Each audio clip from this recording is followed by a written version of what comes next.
How to use a MacBook, especially if you're new to MacBook and have come from a Windows background. So first of all, if I open up an application, now after opening up an application, logic dictates that if you go to the red cross over here and if you click on that, the application closes, but that is not the case. You can find that out by as you can see, I had opened up Safari and there's a dot underneath it. It means that application is still open even though the windows are closed.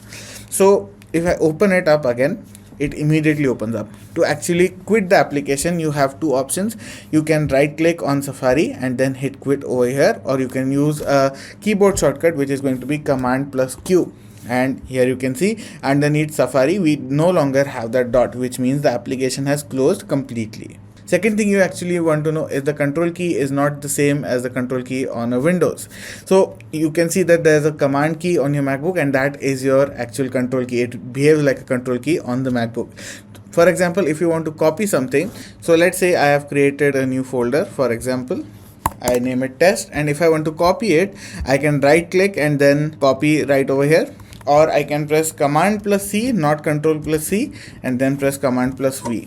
You can see there is a new folder called test copy. So this is the new folder, right? So if I want to delete it, I can press Command plus delete, which is the same as Windows. So Control plus delete will actually delete it, or just pressing delete will also delete it. However, if I want to cut and paste something, so let's say I copy this again, and let's say I want to I'll rename this. I want to copy or move the test2 folder inside the test folder. What can I do? I can select this folder, I can press Command plus C and then Command plus V, but it doesn't move. I can press Command plus X and Command plus C, but the result is going to be the same. If you want to actually move any file or folder, you want to press Command plus C, and then while pasting it, to move it, you have to press Option Command plus V. And you can see that folder from here has now gone here permanently. One of the greatest things on Mac is Spotlight Search. So what is Spotlight Search? I'll tell you it practically. So to open up Spotlight Search, you have to press Command plus space, and this is what pops up. Now it says search or ask.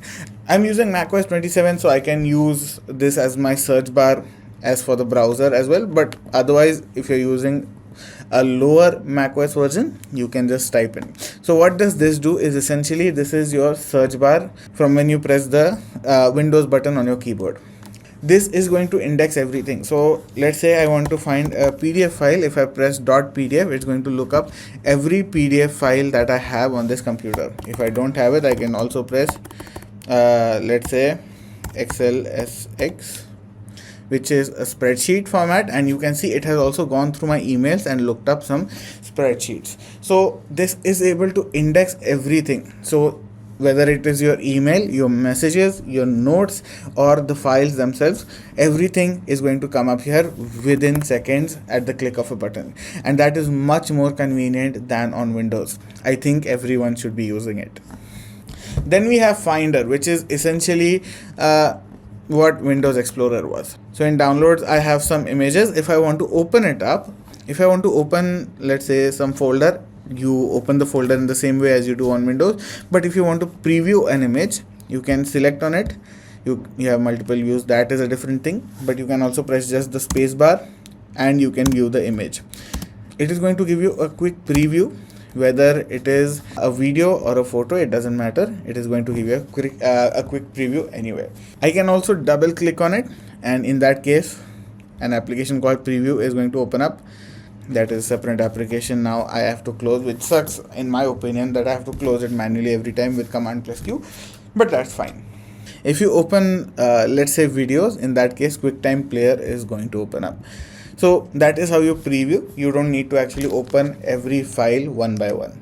And then there is installing files. You can install files from the App Store itself like you do on Windows Store. It is the same process. If you want to install applications a different way, it is not a .exe file. On Mac it is going to be a .dmg file, and the installation process is similar, but if you want to check it out, I've already made a video on that. Hopefully this video has been helpful to you guys. If it has been, do make sure to like, share and subscribe.